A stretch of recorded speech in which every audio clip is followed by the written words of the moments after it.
Assalamualaikum warahmatullahi wabarakatuh. Dimulai? Oh ya, mana cari-cari antum dulu ketuanya.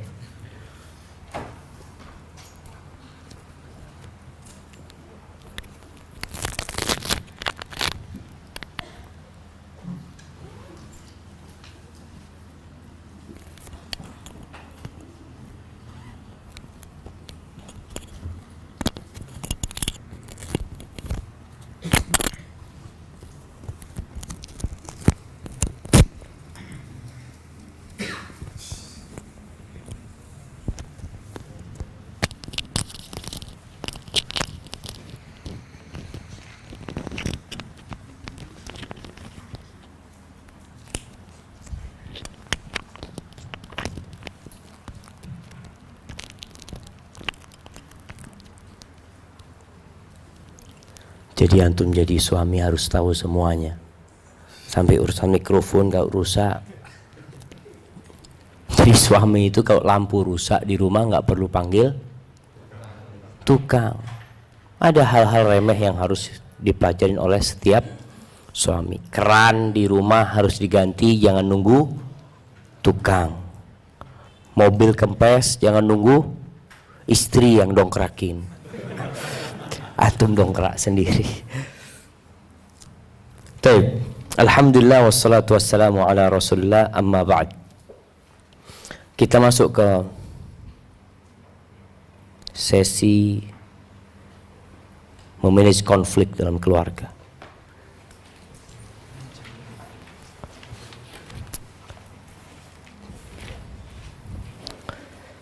Jadi kalau bicara konflik, sejatinya Allah Azza wa Jalla menciptakan manusia ini beragam, tidak sama. Allah berfirman, tunggu sebentar, di surah Hud ayat 117,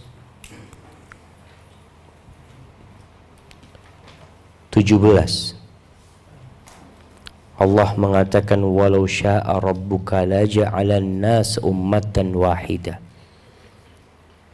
wa la yazaluna mukhtalifina illa man rahima rabbuk walidzalika khalaqahum. Kata Allah, kalau Allah berkehendak, Allah jadikan semua umat manusia itu satu umat, nggak ada perbedaan. Lalu Allah sebutkan manusia itu akan terus khilaf, akan terus berselisih, kecuali orang yang dikasih rahmat sama Allah SWT. Dan untuk itulah manusia diciptakan. Jadi keberagaman yang ada itu sudah sunnatullah. Antum menikah dengan seorang wanita, wanita membawa seorang lelaki yang berbeda dengan diri dia. Jadi kalau bicara konflik, seakan-akan ada jaminan konflik itu akan terjadi. Jangan suami istri, kakak beradik yang keluar dari satu rahim aja konflik. Kakak beradik nggak sama antum sama kakak antum.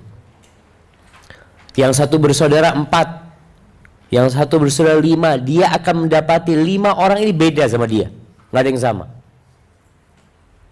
Karakternya semuanya ada kelebihan dan kekurangan.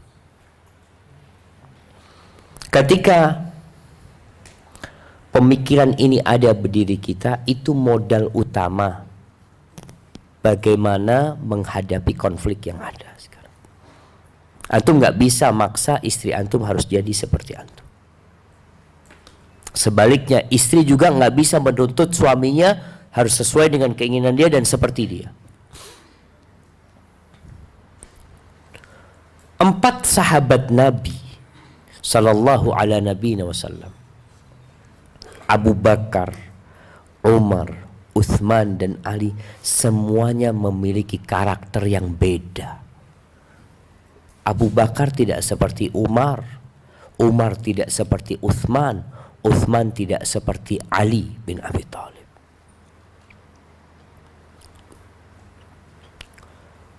Tugas kita adalah bergaul dengan manusia sesuai dengan tipikal dia, bukan tipikal kita. Memperbaiki orang sesuai dengan kondisinya, bukan kondisi kita. Sebagian orang tidak memahami ini. Rasulullah Sallallahu Alaihi Wasallam, bagaimana beliau berdakwah tidak dengan satu cara. Ada sahabat yang suka dengan fulus, dikasih fulus masalahnya selesai. Ada itu nggak usah ribut-ribut. Ada fulan kasih fulus, salam tempel. Antum punya istri, ribut-ribut, antum belikan gelang emas, bungkus kado, dek, ini yang bisa aku berikan kepadamu. Ya Allah mas, repot-repot mas, Masya Allah. Wes, selesai sudah urusannya. Itu cuma butuh fulus. Tapi ada yang tidak perlu fulus. Dia punya duit, dia butuh perhatian. Menyelesaikannya dengan perhatian. Antum bagaimana? Baru sampai mobil telepon istri antum. Assalamualaikum. Waalaikumsalam. Ada apa telepon? Baru keluar rumah katanya. Nggak tahu anak kepikiran sama anti. Allah Akbar. Istri itu jadi di sini cara memperbaikinya jamaah. Ada sesuatu yang perlu diperbaikin. Ada yang dengan pujian. Rasul sallallahu alaihi wasallam berbagi pujian kepada sebagian sahabat karena mereka suka pujian. Ada yang suka cinta, antum kasih cinta. Jadi ketika Anda bicara bagaimana memanage konflik, antum yang lebih tahu dengan istri antum nantinya. Istri anak ini tipikal yang seperti apa? Ada yang tipikal ngambekan. Apa yang harus antum lakukan? Ada perempuan-perempuan yang kalau dimanja malah menginjak-nginjak suaminya. Ada. Maka antum harus tahu ini nggak bisa seperti ini Ustaz. Anak kayaknya harus marahin. Ada yang dimarahin. Rasul sallallahu alaihi wasallam itu pernah memarahin Sofia. Jadi Sofia ini dalam satu perjalanan dia naik onta yang nggak bisa lari. Akhirnya terlambat datangnya Sofia. Rasul sallallahu alaihi wasallam menanti Sofia di dalam kota Madinah. Ditunggu Sofia, udah nangis-nangis. Nangis-nangis dia. Hamaltani ala ba'irin bati. Ya Rasulullah, engkau memberikan kepada aku tunggangan seekor onta yang gak bisa lari, kata dia. Sambil nangis, Nabi SAW mengusap air matanya Sofia supaya Sofia ridha, minta maaf Nabi sama Sofia. Tapi Sofia tetap marah, tetap gak mau diem. Ketika itu Rasul SAW marah sama Sofia, ditinggal sama Nabi SAW Sofia. Akhirnya gantian sekarang, Sofia yang bingung. Sofia bingung padahal malam hari itu malam harinya Sofia. Artinya waktunya Nabi bermalam di rumahnya Sofia. Akhirnya Sofia bingung, ini terjadi konflik ini sudah. Maka Sofia langsung berhenti menangis, tidak mencari Nabi Muhammad SAW. Dia berangkat ke rumahnya Aisyah radhiyallahu taala anha. Dia minta tolong Aisyah, ini masalahnya kayak gini, tolong engkau perbaikin hubunganku sama Nabi Muhammad SAW, kata dia. Malam hari ini aku hadiahkan buat engkau. Hadiah buat siapa? Aisyah. Nabi SAW sore hari itu keliling ke rumah istri-istrinya.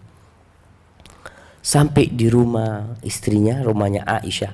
Aisyah itu pakai baju bagus, bersolek, ada parfumnya ini.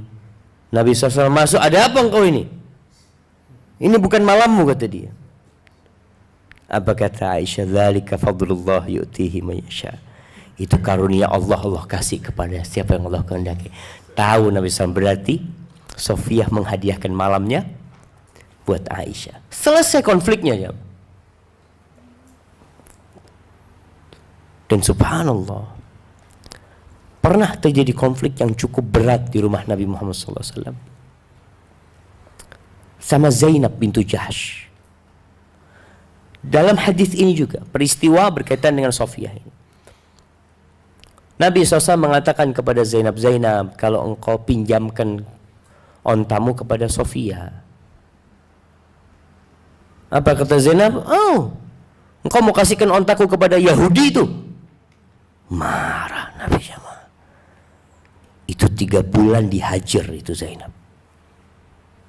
Subhanallah. Sampai Zainab itu membalik kasurnya Nabi Muhammad SAW. Berarti dia sudah putus asa, Nabi gak akan datang lagi ke rumahnya. Setelah 3 bulan Nabi SAW datang ke rumahnya, Zainab ya kemudian terjadi saling memaafkan di sana, selesai urusannya. Artinya konflik itu akan terjadi. Antum sudah harus siap. Karena antum akan berhadapan dengan manusia yang tidak sama dengan diri antum. Dia punya keinginan, antum punya keinginan. Dia punya hobi, antum punya hobi. Dia dilahirkan dari satu rahim dan antum dilahirkan di rahim yang berbeda, yang membawa ya sifat-sifat dan tabiat-tabiat yang berbeda.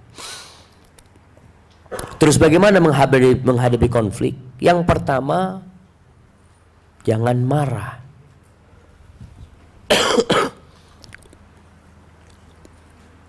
Jadi kalau ada permasalahan, jazakallahu khair.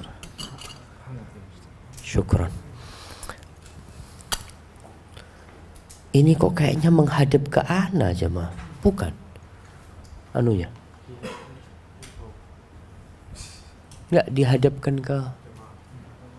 Oh iya. Bismillah. Ya gerak aja enggak apa-apa. Bismillah.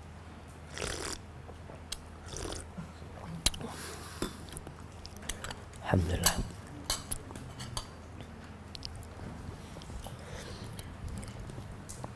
Pemimpinnya di rumah siapa? Suami. Kalau ada masalah, antum yang tanggung jawab. Marah itu tidak menyelesaikan masalah.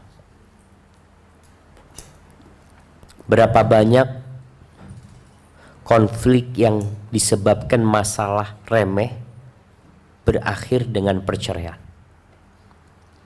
Padahal masalahnya adalah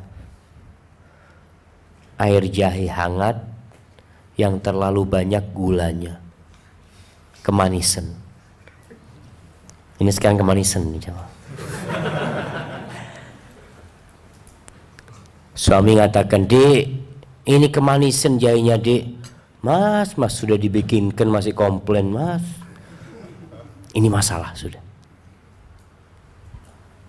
Masalahnya remeh. Padahal kalau istri ngomong, "Minta maaf Mas, sini Mas, ana tambahin air." Selesai kan urusannya. Tapi kadang-kala ada istri yang merasa dia suami nggak tahu syukur, nggak terima kasih. Akhirnya dia marah sama suaminya. Dari sini suami marah, akhirnya diambil dituangin. Mulai berantem. Karena dari marah. Penghuni surga itu nggak suka marah. Maka Allah katakan tentang penghuni surga itu, wal kadhiminal ghaidh. Mereka adalah orang-orang yang suka menahan emosi mereka. Wal afina 'anil nas, mereka suka memaafkan orang. Wallahu yuhibbul muhsinin, Allah cinta kepada orang-orang yang suka berbuat kebaikan. Maka ingat, antum ketika ada konflik, antum tahan emosi antum.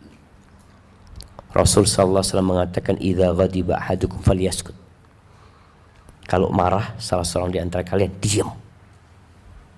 Antum marah semestinya. Kita lihat Nabi SAW ketika marah dengan Sofiyah, apa yang beliau lakukan? Beliau diam, ditinggal. Karena ini solusi gitu. Kalau beliau berbicara yang ada bantah-bantahan. Makanya berapa sering antum melihat dalam rumah itu lempar-lemparan piring. Bermula dari dibantah ucapan suami atau ucapan istri dibantah. Dalam kondisi dia emosi. Nabi SAW tahu Sofia sedang marah, maka Nabi diem. Pernah terjadi antara Ali bin Abi Thalib dengan Fatimah binti Muhammad SAW. Nabi SAW datang ke rumahnya Fatimah siang hari. Biasanya Ali tidur, nggak ada Ali di rumahnya. Ini mertua yang peduli. Dia ngelihat ada sesuatu di rumah putrinya. Ditanya sama Nabi SAW, Aina ibnu ammiki? Nggak ditanya mana suamimu, tapi ditanya kemana anak pamanmu.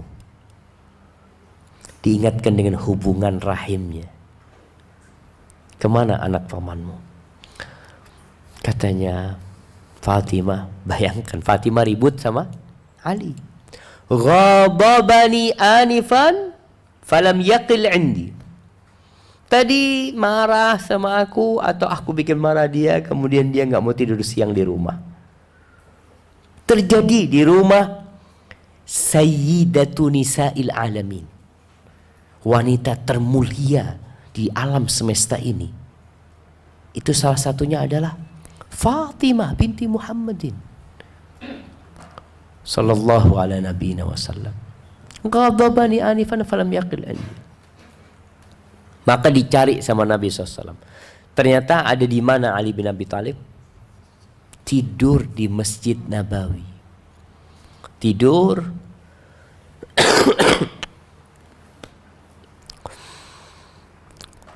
selendangnya terlepas, punggungnya penuh dengan debu. Lalu Nabi SAW mengatakan kepada Ali, Qum Aba Turab, Qum Aba Turab. Bangun, bapaknya debu. Yuk bangun. Dibangunin sama Nabi SAW. Artinya ketika ada masalah, diam. Kalau antum berbicara, takut yang keluar itu tanpa kontrol antum. Bisa jadi antum mengatakan kepada istri antum, aku pisah kamu. Padahal masalahnya cuma apa? Air jahe yang kemanisan. Jadi cerai. Ini banyak jemaah. Maka Rasulullah SAW mengajarkan kepada kita, emosi itu ada, tapi tahan, diam. Kalau engkau dalam kondisi berdiri, duduk. Orang yang marah dalam kondisi berdiri, biasanya dia punya keinginan untuk melampiaskan amarahnya dengan tangan. Dia pukul istrinya. Dia lempar istrinya. Sampai kemarin ada seorang wanita ngomong, ya Ustadz, ana yang salah Ustadz. Ana ini suka cemburu sama suami ana. Sampai suami ana itu marah sama ana Ustadz. Ana yang salah kata dia. Semalam ana bikin marah suami ana sampai ana dicekik sama suami ana. Tapi perempuan ini ngomong, tapi ana yang salah Ustaz. Dia tahu diri. Dan sekarang suami ana ngomong, Ustaz, hari Sabtu, kemarin dia tanya, hari ini dia akan datang bersama keluarganya, akan membicarakan masalah ana. Kayaknya nggak bisa dilanjutkan lagi sudah. Karena ada wanita-wanita yang terlalu cemburu. Sampai bongkar-bongkar HP-nya suami, ya macam-macam. Suami jadi risih gitu loh. Ketika sudah tidak ada saling percaya dalam rumah itu, yang ada saling curiga, itu berat hidupnya. Tadi Anda sampaikan, ketika marah suami dalam kondisi berdiri itu bisa jadi memukul. Maka kata Nabi SAW, faliyajlis, duduk. Kalau duduk masih marah ya, ngelihat gelas ini kepingin dilemparkan gelas ini, mau seperti itu. Rebahan dia, rebahan. Dan ingat, antum ketika melihat pasangan hidup antum melakukan kesalahan, antum juga melakukan kesalahan.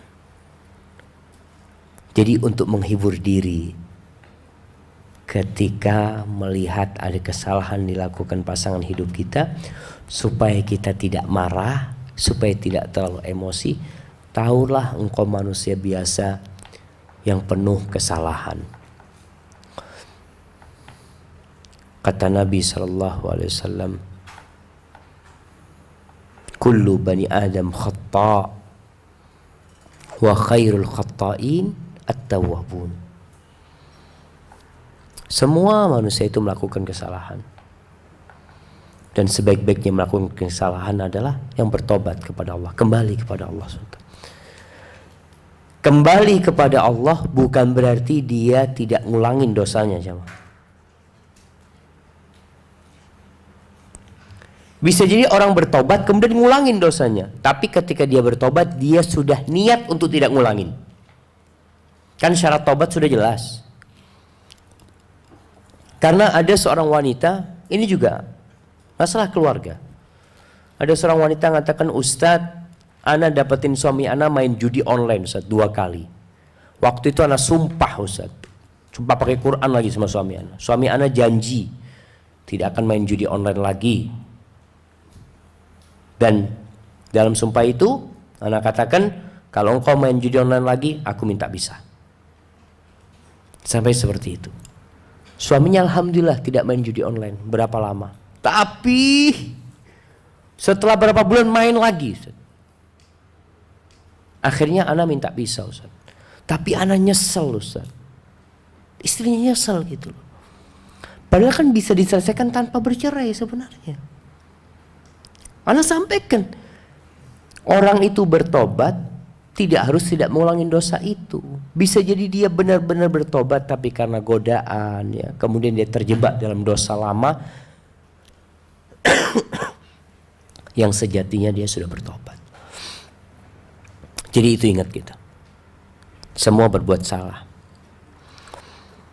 Kemudian yang ketiga, prinsip yang ketiga menghadapi konflik ini, dapat antum. Yang kedua apa? Yang pertama apa? Jangan marah. Yang kedua, ingat semua berbuat salah. Ya apa jemaah?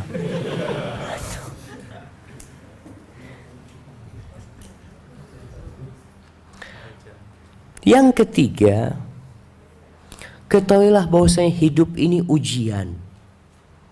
Hidup ini ujian.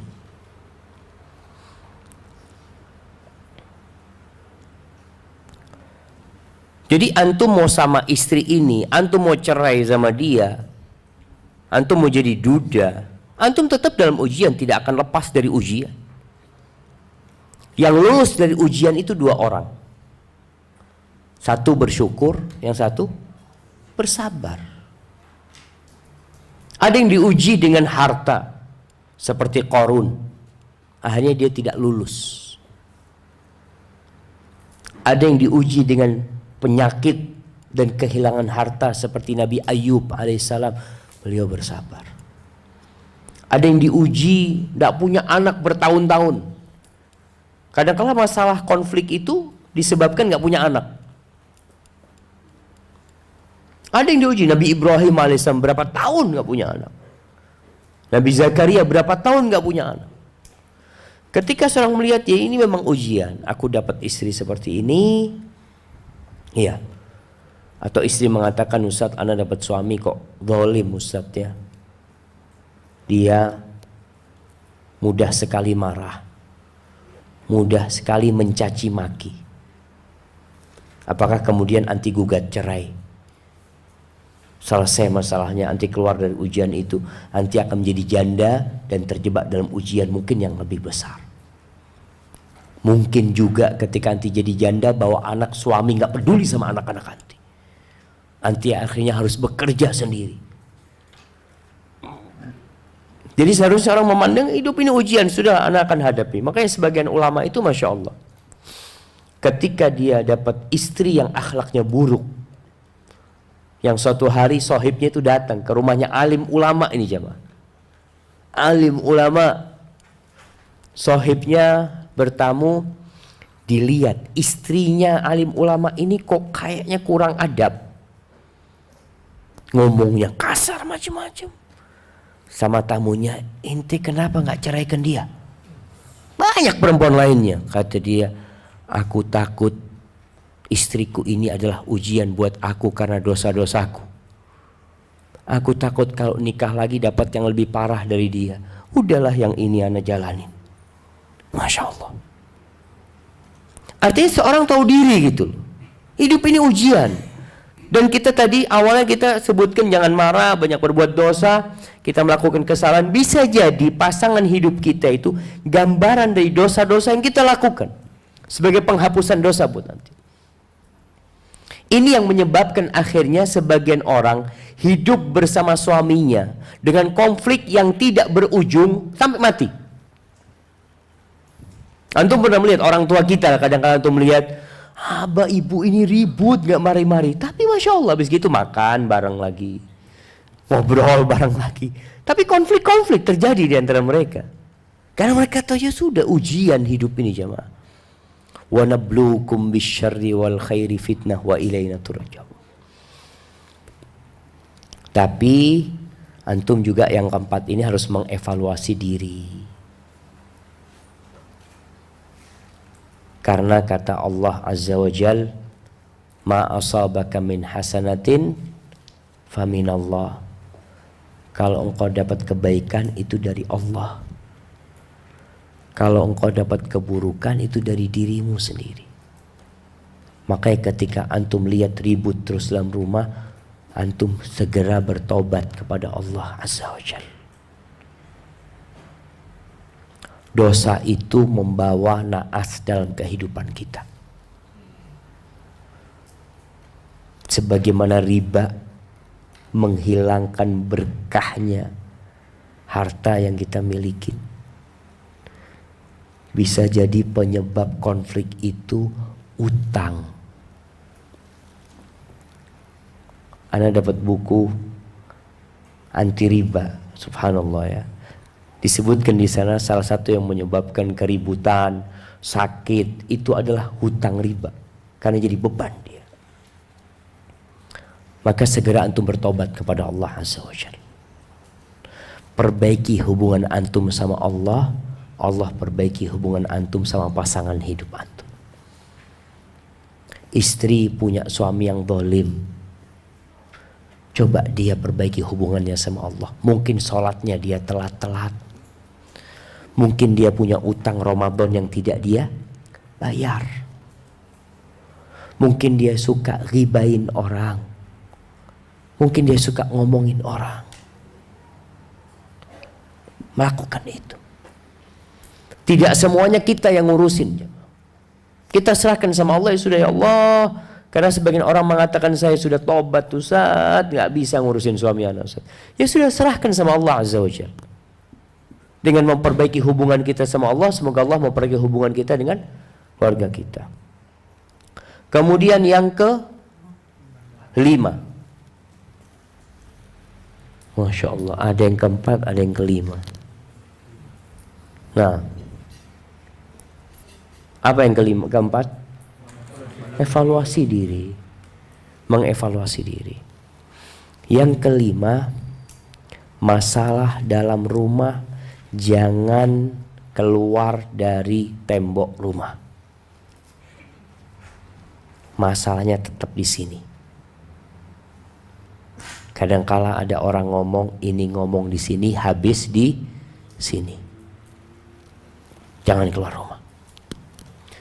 Kenapa? Kita tuh nggak tahu di luar rumah orang itu suka sama kita apa tidak. Banyak orang-orang yang subhanallah jamaah ingin merusak rumah tangga kita. Sampai pernah seorang suami itu sering ditelepon sama perempuan. Telepon perempuan. Setiap perempuan itu telepon, dia ngomong sama ini, ngomong sama kau. Nggak tahu perempuan ini maunya apa. Terakhir, kalau yang ngomong perempuan dimatikan sama perempuan ini, sama penelpon ini. Sampai suatu hari lakinya yang ngomong sama istrinya, engkau kenapa sih kok suka telepon anak? Kata dia, ya aku iseng aja, nggak suka ngeliat kalian kok harmonis banget hidupnya. Ada orang-orang yang nggak suka antum itu harmonis. Sehingga kalau masalah dalam rumah keluar, masalahnya 1 jengkal sama dia, dipanjangin. Jadi ada masalah-masalah yang kecil kalau keluar rumah jadi panjang. Antum jangan ceritakan masalah buat yang akhwat nih. Yang akhwat, tolong jangan ceritakan kalau ada konflik dalam rumah kepada ibu atau ayahnya.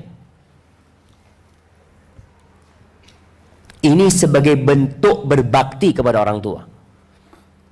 Ayah ibu itu sudah membesarkan anti, udah capek.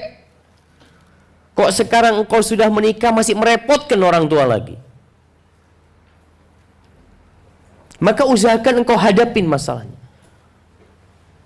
Yang kedua, kadangkala kalau engkau sampaikan kepada orang tua ini cinta sama anti.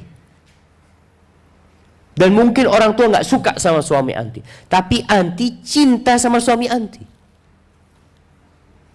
Banyak terjadi perceraian gara-gara konflik itu sudah sampai ke rumah orang tua. Jadi nggak terima, bapak ibunya itu nggak terima anaknya disakitin. Kejadian di Malang, ada seorang yang suka telepon ana. Dia tanya, Ustaz gimana Ustaz? Ana punya istri Ustaz. Akhirnya dibawa sama orang tuanya. Ingat para orang tua. Antum kalau jadi orang tua, bapak ibu itu nggak punya hak ngambil anaknya kembali. Kecuali dengan gugat cerai. Dan itu pun melalui proses pengadilan. Setelah diambil anaknya, subhanallah, sang anak di dalam rumah orang tuanya rindu sama suaminya. Rindu. Karena suaminya teman tidur dia, teman makan dia. Sekarang dia hidup sama orang tuanya seperti seorang janda. Padahal masih punya suami. Dan dia kepingin balik ke suaminya, orang tuanya sudah mengatakan nggak boleh. Penyebabnya siapa? Engkau menyampaikan masalah itu kepada orang tua. Jangan sudah, engkau selesaikan. Kalau nggak mampu, silahkan konsultasi. Tapi dengan 2 catatan. Orang yang engkau ajak konsultasi itu orang yang amanah. Yang kedua, orang itu ingin kebaikan buat dirimu.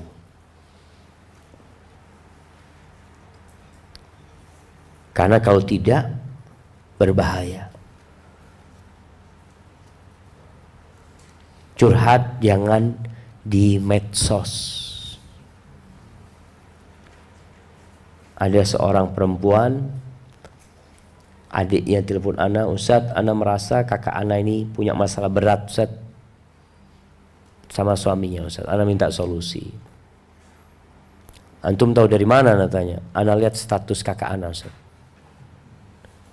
Status kakaknya benci dengan seorang lelaki. Maksudnya suaminya. Kalau antum sampaikan di medsos, kira-kira apa yang akan terjadi? Suami akan lebih marah lagi gitu. Maka cari orang yang amanah dan cinta kebaikan buat antum. Seperti antum kalau mimpi kebaikan, itu nggak boleh diceritakan kepada semua orang. Antum boleh cerita kepada orang yang mencintai antum. Mimpi buruk jangan ceritakan kepada siapa-siapa. Antum mimpi buruk jangan cerita sama siapa-siapa. Takut ditakwilkan ngawur. Akhirnya antum hidupnya susah gara-gara mimpi itu. Ana mimpi rumah ana kebakaran Ustaz. Temennya, oh kayaknya ya kamu mau cerai sama suamimu kata dia. Akhirnya benar terjadi perceraian. Gara-gara itu jadi beban buat dia. Maka tolong, kalau mau curhat, curhat sama orang yang amanah dan cinta kebaikan buat dirimu. Tentunya orang ini juga punya ilmu karena bisa mengarahkan. Sohib, tidak semua sohib anti amanah. Tidak semuanya cinta kebaikan. Sebagian sohib kita itu memanfaatkan kita. Dia dekat sama kita karena kepentingan. Bisa jadi dia iri dengan keharmonisan rumah tangga kita. Ketika antum anti cerita, ana kok kayaknya curiga sama suami ana ya. Oh, memang ana berapa kali kelihatan sih suami kamu. Kelihatan apa? Ya kelihatan ke masjid maksudnya. Hati-hati. Baik. Kemudian cari akar permasalahan. Apa sih masalahnya?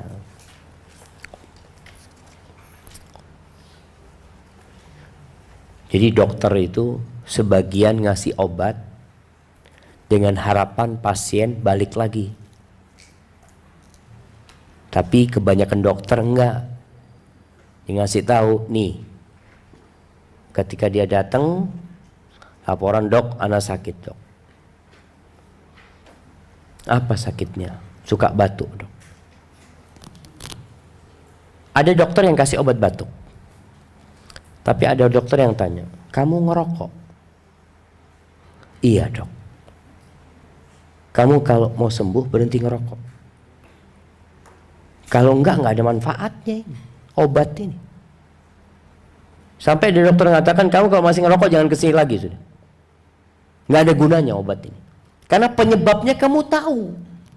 Tapi tetap dilakoni gitu loh. Maka dalam masalah rumah tangga ini kita harus cari tahu apa penyebabnya sih. Kalau penyebabnya ternyata remeh, seringkali masalahnya remeh. Masalah apa? Suami pulang kemalaman. Setiap pulang malam istri tanyanya apa? Dari mana, mas? Ya dari tempat kerja tadi.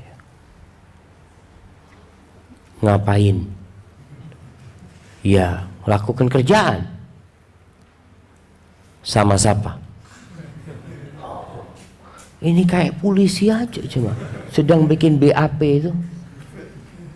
Subhanallah. Akhirnya suami mulai naik suaranya, ribut. Berarti kan istri tahu penyebabnya ini pertanyaan-pertanyaan yang kurang berguna. Diganti pertanyaannya. Suami pulang, tanya, mas kayaknya mas capek mas, mau dipijit mas. Allahu Akbar. Itu selesai masalahnya mas. Sambil dipijit ya, ngobrol sama suami. Mas punggungnya kok keras mas ya, ngerjain apa di kantor mas? Ceritalah suami. Tadi itu mobilnya kempes bannya, ganti ban. Artinya nggak perlu awal datang dalam kondisi capek, istri langsung nyerang gitu loh, dengan suara yang penuh tuduhan. Capek suamimu ini.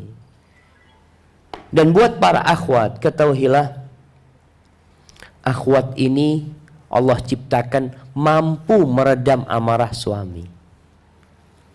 Makanya perempuan itu disebut sakan, tempat ketenangan dan kedamaian. Menikah pun untuk mendapatkan sakinah. Jadikan itu perempuan mendapatkan sakinah di diri anti. Nah, jadi cari sebabnya. Cari sebabnya. Kalau sebabnya di suami, berarti ada usaha untuk memperbaiki suami. Allah Subhanahu wa ta'ala memerintahkan kepada para suami atau suami istri untuk saling watawasau bil haq watawasau bis sabr. Ada caranya ngasih tahu suami, suami ngasih tahu istri juga ada caranya. Jangan di depan anak-anak. Jadi ada garis merah yang nggak boleh dilewatin. Ada garis merah nggak boleh dilewatin. Dan rasa pembahasan Ustadz Fadlan sudah tentang hak-hak dan kewajiban. Ada pertanyaan-pertanyaan yang nggak boleh ditanyakan. Ada hal-hal yang demi menjaga. Contohnya buka HP pasangan. Itu garis merah, janganlah. Kecuali suami yang memberikan izin gitu. Taib. Kemudian ketika sudah tahu sebabnya, maka berusaha untuk memberikan nasihat. Dan istri ini yang keberapa? Yang ketujuh, istri banyak mengalah. Kenapa istri kok harus mengalah, Ustaz? Karena suami ini pemimpin. Pemimpin itu biasanya nggak semuanya, itu agak gengsi mau minta maaf. Padahal yang salah pemimpin. Makanya di mana-mana selalu pemimpin nyalahkan anak buahnya. Ini gara-gara kamu. Padahal yang memerintahkan siapa? Dia yang merintahkan. Suami ngomong sama istrinya, "Dek, aku kok kepingin makan rawon, Dek ya." Dibikinkan rawon sama istrinya. Mungkin suami lupa. Sampai rumah, loh kok rawon lagi? Istri nggak perlu jawab, "Mas, kan kamu yang minta rawon." Jangan. Ini akan memicu keributan. "Ya Allah Mas, minta maaf, aku kira kau kepingin rawon Mas, minta maaf Mas." Ya sudah nggak apa-apa, selesai sudah urusannya. Dia makan gitu loh. Jadi yang ngalah itu istri. Istri selalu ngalah. Insya Allah kalau istri ngalah selalu selesai masalah. Itu kata Rasulullah SAW. Kata Nabi SAW, "Ala unabbi'ukum binisaikum min ahlil jannah." Kalian mau nggak aku kasih tahu istri-istri kalian penghuni surga? Bala ya Rasulullah, tentu maulah. Lalu Nabi SAW mengatakan, "Kullu waludin wadudin a'ud idza usi'at au asa'at ila zawjiha au idza zalamat au zulimat." Kata Nabi SAW, wanita itu adalah yang pengasih, yang subur, dan suka kembali kepada suaminya. Yang kalau dia berbuat salah, dia berbuat zalim, atau perempuan itu yang dizalimi oleh suaminya. Jadi dalam dua kondisi, perempuan ini melakukan kesalahan atau dia yang dizalimi sama suaminya, dia datang kepada suaminya. Dia pegang tangan suami. Dia mengatakan, "Hadhihi yadi fi yadik." Ini tanganku di atas tanganmu. Aku tidak akan memejamkan mata sampai engkau memaafkan aku. Yang salah siapa? Suaminya padahal. Yang minta maaf istrinya. Biasakan seperti ini. Perempuan biasakan seperti ini. Untuk dia memanage konflik itu supaya nggak ada. Kesian sama anak-anak lah kalau ribut terus. Padahal sang ibu bisa dengan mengalah selesai masalahnya. Karena sebagian wanita nggak mau ngalah. Dia mengatakan, "Ustadz, bukan ana yang salah Ustadz." Nabi SAW tidak bicara siapa yang salah, tapi Nabi bicara siapa yang mengalah. Siapa yang mengalah? Istri. Tapi kalau ternyata istri antum yang marah, apa yang harus antum lakukan? Ini nggak tahu diri ini istri Ustaz. Anak ini pemimpin di kantor, anak dihormatin orang Ustaz. Anak keluar rumah dicium tangan anak.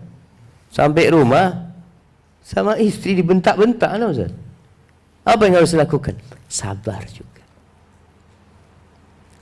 Bahkan Nabi SAW pernah ada masalah yang cukup besar di rumah. Istrinya Aisyah memecahkan piring di rumah Nabi Muhammad SAW. Bayangkan, Nabi SAW sedang bersama tamu di rumahnya, di rumahnya Aisyah. Salah satu istrinya kirim makanan, ya untuk tamunya ya, di piring. Ada pembantunya yang ngantarkan. Sampai ke rumah Nabi Muhammad SAW. Subhanallah, piring itu ditampel sama Aisyah. Ditampel di depan tamu-tamu sallallahu alaihi wasallam. Jatuh piar. Kuenya berantakan, piringnya pecah. Apa yang dilakukan oleh suami? Ini bicara manajemen konflik. Nabi SAW sambil ngambilin makanannya dikasihkan kepada tamu-tamunya, beliau mengatakan, gharat ummukum, ibu kalian lagi cemburu tadi, ini makan ini. Selesai. Nabi tidak urusin istrinya. Tapi Nabi melihat ini konflik bisa membesar kalau istri yang sana tahu piringnya pecah. Maka piringnya Aisyah diambil, dikasihkan kepada pembantunya. Makasih ya, suruh bawa ke sana. Apakah di malam hari Aisyah didudukkan? Nggak ada riwayat yang menjelaskan hal itu. Jadi masalah di situ habis di situ. Nabi tidak mengatakan engkau tidak tahu diri, memalukan aku di depan tamu-tamu melakukan itu. Sama sekali. Kenapa? Karena Nabi tahu dengan sifat wanita sallallahu alaihi wasallam. Jadi beliau pun bersabar. Jadi sekali-kali suami itu yang minta maaf sama istrinya, yang ngalah. Pernah suatu hari pula di rumah Nabi kita Muhammad sallallahu alaihi wasallam, Aisyah itu mengangkat suaranya lebih keras daripada suara Nabi Muhammad SAW. Sampai Abu Bakar mendengar.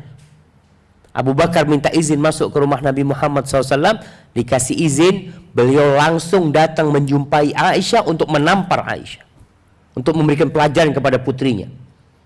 Atarfa'ina sautaki ala Rasulillah SAW, berani-beraninya kau ngangkat suaramu lebih tinggi daripada suara Nabi Muhammad SAW. Apa yang dilakukan Nabi Muhammad SAW?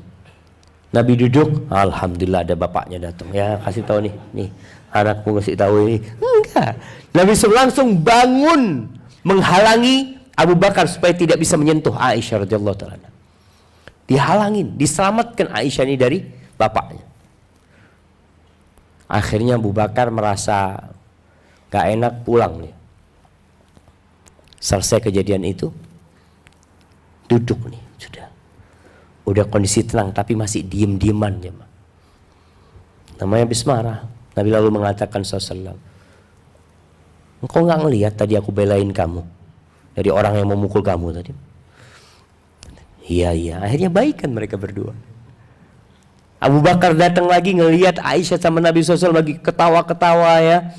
Apa kata? Ya Rasulullah, adkhilna fi sulhikuma au fi silmikuma kama adkhaltumunani fi harbikum. Ya Rasulullah, masukkan aku dalam perdamaian kalian setelah engkau masukkan aku dalam peperangan kalian. Akhirnya masuk lagi gitu Abu Bakar Siddiq. Subhanallah. Jadi ada masalah yang bisa diselesaikan sebenarnya semuanya. Masya Allah.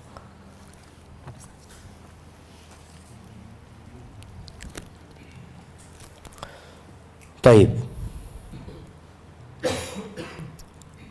Jadi saling mengalah. Tapi lebih utama istri mengalah sama suaminya, suami juga kadang-kala mengalah sama istrinya. Kadang-kala konflik di dalam rumah itu tidak selesai. Apa yang harus dilakukan? Ana sudah berusaha Ustaz memperbaiki suami ya. Tapi suami tetap gak mau jadi baik. Kadang-kala suami ngomong, Ustaz, ana berusaha untuk ngajak istri ngaji ya, untuk hijrah, tapi dia tetap gak mau Ustaz. Keributan tidak bisa dihindarkan tiap hari. Cara yang terakhir bukan cerai. Apa? Mediasi. Kirim mediator. Ini Allah sebutkan di surat An-Nisa ayat 35. Allah mengatakan, wa in khiftum shiqaqa bainihima. Di surat An-Nisa ayat 35 Allah mengatakan, kalau kalian takut wa in khiftum shiqaqa bainihima, pertikaian di antara keduanya yang ya gak bisa dihindarkan lagi, fab'athu hakaman min ahlihi wa hakaman min ahliha, maka kirim utusan dari pihak keluarga istri dan utusan dari pihak keluarga suami. Orang lain sekarang sudah harus memasukkan pihak lain. Kenapa? Karena dua orang ini merasa semuanya benar. Orang kalau merasa salah dan dia mengalah, selesai urusannya. Tapi sang suami merasa dia yang benar, sang istri merasa dia yang benar. Lalu dibutuhkan dua orang yang melihat siapa sebenarnya yang salah, siapa sebenarnya yang zalim dalam masalah ini.